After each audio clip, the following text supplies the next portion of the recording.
Sir, जैसा कि आपने कहा राहुल गांधी के बारे में कि हलफनामा देना होगा या देश से माफ़ी मांगनी होगी 7 दिन के अंदर, नहीं तो हम मानेंगे सारे आरोप निराधार हैं।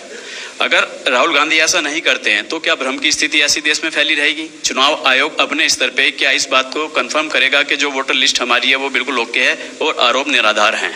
सेकंड इज, जो एसएसआर हर साल होता है सर, जैसे बिहार की बात करें तो 22 साल बाद हो रहा है, तो 3 साल वोटर हर साल जुड़े, 65 लाख अगर वोटर, तो क्या हमारी चुनाव आयोग की कोई जिम्मेदारी नहीं जो हर साल एसएसआर हो रहा है कि वे कैसे एटलीस्ट डेड वोटर कैसे जुड़ रहे हैं हर साल, तो क्या उनकी भी कोई जवाबदेही बनती है सर?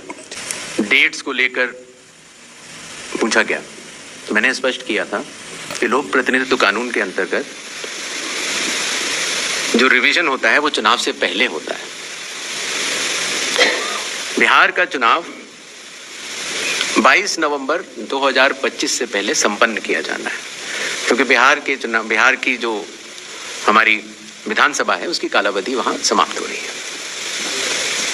हमारे पास 1 जनवरी 2025 का एक स्पेशली रिवाइज किया हुआ एक रोल था, इंटेंसिव नहीं था। आमूमन तौर से चुनाव से 6 महीने से अगर ज्यादा हो तो हम लोग को वोटर लिस्ट रिवाइज करनी चाहिए।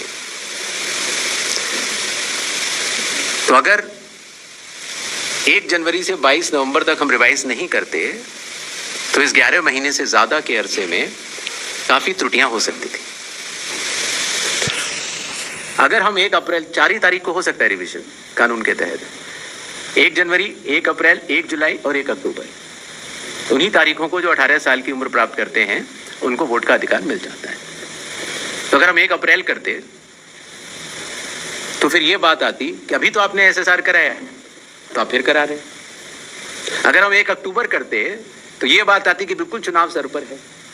तो एक ही विकल्प उपलब्ध था और वो था 1 जुलाई की क्वालिफाइंग डेट मानते हुए एक रिवीजन होना चाहिए।